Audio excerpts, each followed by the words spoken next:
नमस्कार, मैं रचना शर्मा। चढ़ती कला टाइम टीवी देख रहे सभी दर्शकों का स्वागत करती हूं। आप देख रहे हैं हिंदी के समाचार। समाचारों की शुरुआत से पहले एक नजर आज की मुख्य सुर्खियों पर।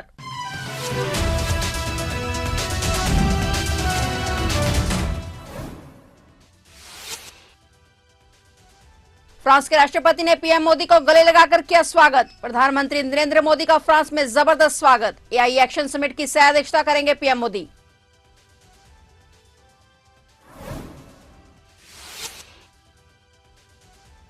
केजरीवाल ने दिल्ली में बुलाई पंजाब के मंत्रियों विधायकों की बैठक। पंजाब में सियासी हलचल तेज। मुख्यमंत्री मान सहित तमाम मंत्री विधायक बैठक में शामिल।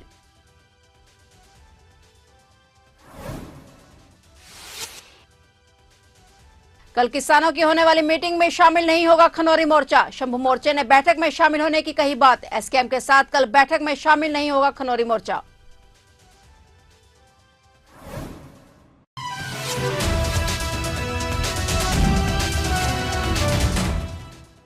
और अब समाचार विस्तार से। प्रधानमंत्री नरेंद्र मोदी का फ्रांस में जबरदस्त स्वागत किया गया। पेरिस में एआई शिखर सम्मेलन की सह अध्यक्षता किए जाने से पहले आयोजित स्वागत रात्रि भोज में फ्रांस के राष्ट्रपति इमैनुअल मैक्रों ने गले लगाकर उनका स्वागत किया। पीएम मोदी ने भी पेरिस में अपने मित्र राष्ट्रपति मैक्रों से मिलकर खुशी जताई। रात्रि भोज में प्रधानमंत्री ने अमेरिकी उपराष्ट्रपति जेडी वेंस से भी मुलाकात की। वेंस भी एआई शिखर सम्मेलन में भाग लेने के लिए फ्रांस में मौजूद हैं। प्रधानमंत्री मोदी 3 दिवसीय यात्रा पर सोमवार को फ्रांस पहुंचे, जहां फ्रांस के राष्ट्रपति के साथ एआई एक्शन समिट की अध्यक्षता करेंगे और साथ ही द्विपक्षीय वार्ता करेंगे। प्रधानमंत्री के होटल पहुंचने पर भारतीय समुदाय ने उनका गर्मजोशी से स्वागत किया। इस दौरान पीएम मोदी ने कहा कि मैं एआई एक्शन समिट की अध्यक्षता करने के लिए उत्सुक हूं, जो विश्व के नेताओं और वैश्विक प्रौद्योगिकी सीईओ का सम्मेलन है और जहां हम समावेशी, सुरक्षित और भरोसेमंद तरीके से नवाचार एवं व्यापक सार्वजनिक कल्याण के लिए एआई प्रौद्योगिकी के प्रति सहयोगात्मक दृष्टिकोण पर विचार साझा करेंगे। अधिकारियों के अनुसार यह मोदी की फ्रांस की छठी यात्रा है। पीएम मोदी 2 देशों के अपने दौरे के दूसरे चरण में फ्रांस से अमेरिका जाएंगे। आम आदमी पार्टी के राष्ट्रीय संयोजक अरविंद केजरीवाल ने आज दिल्ली में पंजाब के मुख्यमंत्री भगवंत मान और उनके मंत्रियों, विधायकों और सांसदों के साथ एक महत्वपूर्ण बैठक बुलाई। यह बैठक दिल्ली के कपूरथला हाउस में आयोजित की गई। बैठक में मुख्यमंत्री भगवंत मान सहित तमाम मंत्री, विधायक शामिल हुए। सूत्रों के अनुसार यह बैठक पंजाब सरकार के भीतर बढ़ते आंतरिक असंतोष और पार्टी के नेताओं के बीच घमासान के संदर्भ में बुलाई गई है। विपक्षी दलों जैसे कांग्रेस और बीजेपी ने आरोप लगाया है कि केजरीवाल भगवंत मान को मुख्यमंत्री पद से हटाने की योजना बना रहे हैं, जो सियासी हलचल का कारण बन गया है। इस बैठक का मुख्य उद्देश्य दिल्ली विधानसभा चुनावों पर चर्चा करना और पंजाब के नेताओं से उनकी प्रतिक्रिया प्राप्त करना है। पंजाब के मुख्यमंत्री भगवंत मान, उनकी कैबिनेट के मंत्री, विधायक और आपके राज्य पदाधिकारी दिल्ली चुनाव प्रचार में सक्रिय रूप से शामिल थे। ये नेता कुछ हफ्तों तक दिल्ली में कैंप कर रहे थे और पार्टी के उम्मीदवारों के लिए प्रचार कर रहे थे। इस बैठक का उद्देश्य दिल्ली चुनाव के परिणामों का विश्लेषण करना और आगामी 2027 के पंजाब विधानसभा चुनाव के लिए रणनीति तैयार करना है।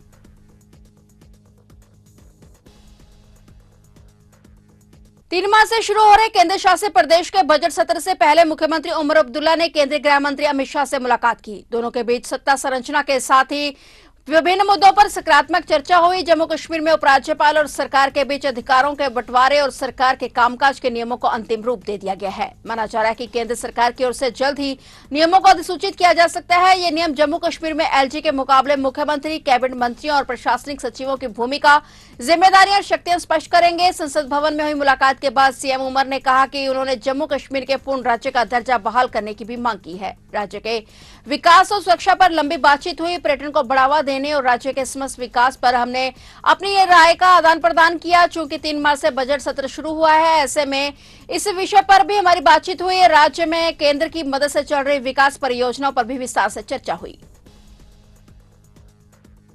फसलों के न्यूनतम समर्थन मूल्य की कानूनी गारंटी देने और अन्य मांगों को लेकर किसान और केंद्र सरकार के बीच 14 फरवरी को वार्ता होने वाली है। उससे पहले 12 फरवरी को किसान संगठनों की एकता बैठक होगी। इस एकता बैठक में संयुक्त किसान मोर्चा भी शामिल होगा। इस बीच पंजाब और हरियाणा के खनौरी बॉर्डर पर किसान नेता जगजीत सिंह डल्लेवाल के अनशन के 77 दिन बीत चुके हैं। आज 78वां दिन है। पिछले 7 दिनों में वे बिना मेडिकल सुविधाओं के ही अनशन पर हैं, क्योंकि उनकी अधिकतर नसें ब्लॉक हैं, जिस कारण डॉक्टरों को उन्हें मेडिकल सुविधाएं देने में दिक्कत आ रही है। दूसरी संयुक्त किसान मोर्चा ने 12 फरवरी को चंडीगढ़ में बुलाई गई एकता मीटिंग में शामिल होने का ऐलान किया। किसान नेता सेवन सिंह पंदेर ने कहा कि अगर केंद्र की ओर से 14 फरवरी को बुलाई गई मीटिंग कामयाब नहीं होती है और वार्ता आगे नहीं बढ़ती है तो 25 फरवरी को किसान दिल्ली की तरफ पैदल ही कूच करेंगे। वहीं एसकेएम के कल बैठक में शामिल होने के कारण खनौरी मोर्चा ने कल की मीटिंग में शामिल होने से इनकार कर दिया है। उन्होंने साफ कहा कि एसकेएम के साथ कल बैठक में खनौरी मोर्चा शामिल नहीं होगा। वहीं शंभू मोर्चे ने बैठक में शामिल होने की बात कही है। बता दें कि कल मीटिंग में एकता प्रस्ताव पर चर्चा होनी है। जैसा हमारे नेताओं ने स्पष्ट किया कि 22 तारीख को बाकायदा उसका ऑन रिकॉर्ड ही हम बातें कर रहे हैं। 22 तारीख को ही हमने ऐलान कर दिया था कि मोर्चे का 1 साल पूरा होने पे हमारे सभी मोर्चों पे कार्यक्रम होंगे और उसके बाद 26 तारीख को बिल्कुल बाकायदा डेट के साथ कि 11 को यहाँ होगा, 12 को यहाँ होगा, 13 को यहाँ होगा, वो पूरी डिटेल हमने दे दी थी और साथियों से जो हमें चिट्ठी प्राप्त हुई वो 28 तारीख को हुई। भी आ शंभू भी आ इस करके साडी लीडरशिप सारी बिजी आ कि किसान मजदूर मोर्चे का केडर आ खनौरी के ना थोड़े 2 जथेबंदियां ने रतनपुरा एक आ और मैक्सीमम का जोड़ा वा वो शंभू ते आ उत्थे 13 तरीक किसान पंचायत सर कि उन्होंने 12 की डेट फ्री आ साढ़े को एक भी डेट फ्री है नहीं 11 12 13 14 करके असीं जिहड़ी समस्या। प्रयागराज महाकुंभ में आस्था का जनसागर थमने का नाम नहीं ले रहा है। पिछले करीब 1 महीने से संगम की रेती पर नहीं बल्कि प्रयागराज की गली चौराहे जन सैलाब से सराबोर हैं। जिला और पुलिस प्रशासन की लाख कवायद के बावजूद जाम की समस्या से त्रस्त शहर में यातायात रेंग रहा है। प्रयागराज को जोड़ने वाली हर रास्ते पर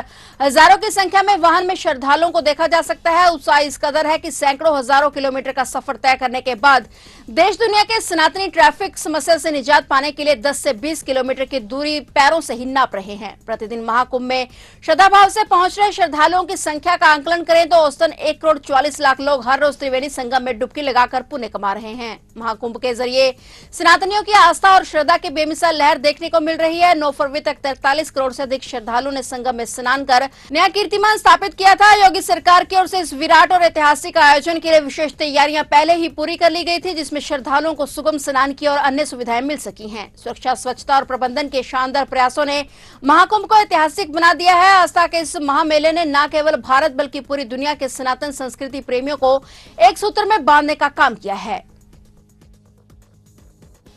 प्रयागराज में महाकुंभ के दौरान श्रद्धालुओं का भारी हुजूम उमड़ पड़ा है और भीड़ कम होने का नाम नहीं ले रही। माघी पूर्णिमा के खास स्नान के लिए लोग संगम में डुबकी लगाने के लिए अपने घरों से निकल चुके हैं, लेकिन प्रयागराज पहुंचने के लिए कई रास्तों पर लंबा ट्रैफिक जाम लग गया है, जिससे लोगों को काफी परेशानी हो रही है। देश भर से लोग बस, ट्रेन और निजी वाहनों के जरिए महाकुंभ में पवित्र स्नान के लिए आ रहे हैं और इसी बीच एक खबर सामने आई कि प्रयागराज जंक्शन को बंद कर दिया गया है, जिससे लोगों की चिंता और बढ़ गई। हालांकि रेलवे प्रशासन ने इस बारे में स्पष्टीकरण दिया है और बताया कि यह केवल एक अफवाह है। रेल मंत्री अश्विनी वैष्णव ने भी इस पर प्रतिक्रिया दी और कहा कि प्रयागराज महाकुंभ के लिए 8 रेलवे स्टेशनों पर सभी व्यवस्थाओं का ध्यान रखा जा रहा है। राज्य प्रशासन मिलकर सब कुछ समन्वित तरीके से संभाल रहा है। कल रविवार को भी प्रयागराज जंक्शन से 330 ट्रेनें रवाना हुई और आज भी ट्रेनें बिना किसी रुकावट के चल रही हैं। यदि कोई अफवाह फैल रहा है तो उससे ना सुने और यह सब कुछ ठीक ढंग से चल रहा है। वहीं रेलवे प्रशासन ने स्थिति को स्पष्ट किया और यात्रियों को भ्रमित होने से बचने की अपील की। प्रयागराज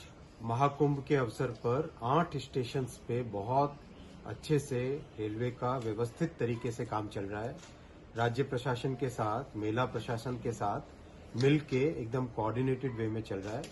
कल प्रयागराज जंक्शन से 330 गाड़ियां निकली है और आज भी बहुत ही व्यवस्थित तरीके से चल रहा है। जैसा आपने वॉर रूम के इसमें देखेंगे, कहीं पे कोई दिक्कत नहीं है। अगर कहीं पे कोई र्यूमर्स फैलाने की कोशिश करे तो उसको नहीं सुनना है, उस पर ध्यान नहीं देना है। सब कुछ व्यवस्थित तरीके से चल रहा है। मध्य प्रदेश के जबलपुर में आज भीषण सड़क हादसा हो गया। नागपुर प्रयागराज नेशनल हाईवे पर सीमेंट से भरे ट्रक ने ट्रैवल को टक्कर मार दी और सामने से आ रही कार भी ट्रक में घुस गई। हादसे में 7 लोगों की मौके पर ही मौत हो गई। कई लोग ट्रैवलर में फंस गए और हादसे के बाद हाईवे पर जाम लग गया। सूचना पर पहुंची पुलिस ने वाहनों में फंसे लोगों को बाहर निकाला और क्रेन की मदद से गाड़ियों को हटवाया गया। हादसा बरगी के पास हुआ। जानकारी के मुताबिक सीमेंट से भरा हुआ ट्रक जबलपुर से कटनी की ओर रोंग साइड से जा रहा था और ट्रक ओवरटेक करते हुए सामने से आ रही ट्रैवलर टकरा गया और टक्कर के बाद ट्रैवलर के आगे का हिस्सा ट्रक के नीचे घुस गया और तभी सामने से आ रही सफेद रंग की कार भी ट्रक से भिड़ गई। हादसे में 7 लोगों की मौत हो गई। मृतकों की संख्या और बढ़ सकती है। ट्रक और ट्रैवलर में फंसे लोगों को निकालने के बाद कुछ घायलों को इलाज के लिए मेडिकल कॉलेज और सिहोरा स्वास्थ्य केंद्र में भर्ती करवाया गया है।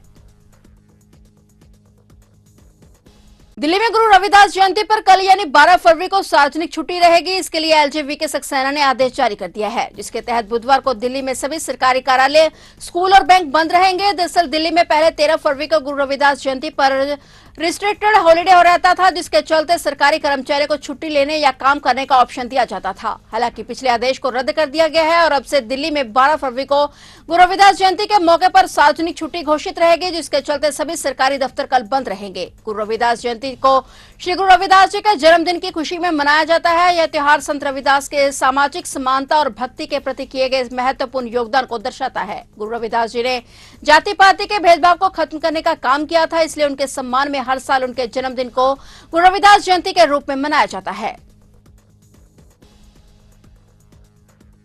दिल्ली की ओखला सीट से आम आदमी पार्टी के विधायक अमानतुल्लाह खान की मुश्किलें बढ़ती हुई नजर आ रही हैं। अमानतुल्लाह खान को पकड़ने के लिए दिल्ली पुलिस जॉइंट ऑपरेशन चला रही है और जामिया नगर थाने समेत साउथ ईस्ट डिस्ट्रिक्ट और क्राइम ब्रांच की टीम रेड कर रही है और कभी भी अमानतुल्लाह खान गिरफ्तार हो सकता है। सोमवार को 307 के केस के पीओ को फरार करवाने और सरकारी काम में बाधा डालने के मामले में अमानतुल्लाह खान पर एफआईआर दर्ज हुई थी। पुलिस ने अमानतुल्लाह खान पर दंगे से जुड़ी बीएनएस की धारा भी लगाई है, क्योंकि उन्होंने भीड़ इकट्ठा कर ली थी और माहौल बिगाड़ने की कोशिश की। इसलिए पुलिस ने बीएनएस की धारा 191(2) लगाई और बीएनएस 190 भी लगाई है, जिसका मतलब है कि अगर कोई व्यक्ति गैर कानूनी सभा का हिस्सा था और उस सभा के मकसद के तहत कोई अपराध हुआ तो उस व्यक्ति को भी दोषी माना जाएगा। कई धाराएं गैर जमानती हैं। दिल्ली पुलिस ने जामिया नगर में पुलिस टीम पर हमले का नेतृत्व करने के आरोप में ओखला विधायक अमानतुल्लाह खान के खिलाफ प्राथमिकी दर्ज की है। फिलहाल हिंदी के समाचारों में इतना ही और नए समाचारों के साथ फिर से हाजिर होंगे। तब तक के लिए देखते रहिए चढ़ती कला टाइम टीवी।